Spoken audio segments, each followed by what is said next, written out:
দর্শক শ্রোতা ভাই বোন, আমাদের জীবনে এমন কিছু সময় আসে যখন দেয়ালে পিঠ থেকে যায়, যখন আমাদের নির্দিষ্ট চাওয়া পূরণ করা ছাড়া আর বিকল্প কোনো পথ সামনে খোলা থাকে না। এ ধরনের পরিস্থিতিতে আল্লাহ রাব্বুল আলামিনের কাছে আমাদের মনের একান্ত কামনা বাসনাগুলোকে পূরণ করবার জন্য একটি বিশেষ পথ বাতলেছেন আমাদেরকে প্রিয় নবী সাল্লাল্লাহু আলাইহি ওয়াসাল্লাম, আর সেটি হলো ইসমে আযম। ইসমে আযম মানে হলো মহান নাম। আল্লাহ রাব্বুল আলামিনের এই ইসমে আযম তথা মহান নামের মাধ্যমে কোনো কিছু চাওয়া হলে তিনি সেটা পূরণ করেন। এই নামের মাধ্যমে আল্লাহকে ডাকা হলে তিনি সেটাকে সাড়া দেন। এ মর্মে নবী আলাইহিস সালামের অনেকগুলো হাদিস রয়েছে। অনেক উলামা একরাম ইসমে আযম সম্পর্কে বলেছেন যে এটি হলো আল্লাহ রাব্বুল আলামিনের যে মূল নাম আল্লাহ, সেটি তার অনেকগুলো গুণবাচক নাম আছে। তমধ্যে থেকে আল্লাহ রাব্বুল আলামিনের যে মূল নাম আল্লাহ, এই আল্লাহ এই নামের মাধ্যমে আল্লাহ রাব্বুল আলামিনকে ডেকে যদি বান্দা কোনো কিছু চান কায় মনোবাক্যে অন্তরের গভীর থেকে, তাহলে সে দোয়া আল্লাহ রাব্বুল আলামিন অবশ্যই কবুল করেন।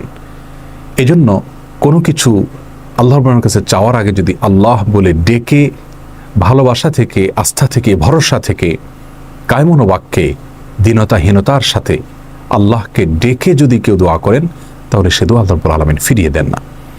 ইসমে আযম সম্পর্কে আরও নির্দিষ্ট করে আমরা নবী আলাইহিস সালামের যে হাদিসটি দেখতে পাই, সেটি তিরমিজিতে বর্ণিত হয়েছে, আরও বিভিন্ন হাদিসের কিতাবে বর্ণিত হয়েছে। সে হাদিস সম্পর্কে বিশ্ববিখ্যাত হাদিসবিদ হাফিজ ইবনে হাজার আল আসকালানী রাহিমাহুল্লাহ ফাথুল বারীতে লিখেছেন যে ইসমে আযম সম্পর্কে সবচেয়ে বিশুদ্ধতম হাদিস হলো এটি।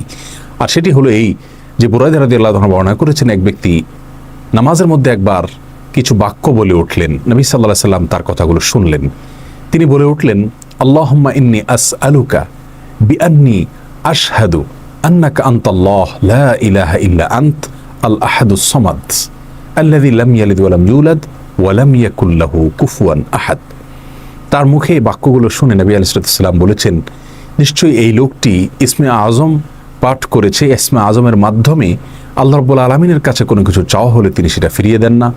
এর মাধ্যমে আল্লাহকে ডাকলে তিনি অবশ্যই তাতে সাড়া দেন।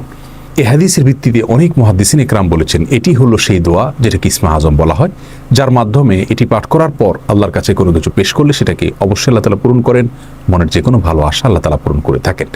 দোয়াটি আবারও বলছি, আল্লাহুম্মা ইন্নী আসআলুকা বিআন্নী আশহাদু আন্নাকা আনতাল্লাহ লা ইলাহা ইল্লা আনত আল আহাদুস সামাদ আল্লাযী লাম ইয়ালিদ ওয়া লাম ইউলাদ ওয়া লাম ইয়াকুল লাহু কুফুয়ান আহাদ। যার অর্থ হলো, হে আল্লাহ, আমি আপনার কাছে প্রার্থনা করছি এই মর্মে যে, এই জন্য যে, এই ভিত্তিতে যে আমি সাক্ষ্য দেই আপনি আল্লাহ, আপনি ছাড়া সত্যি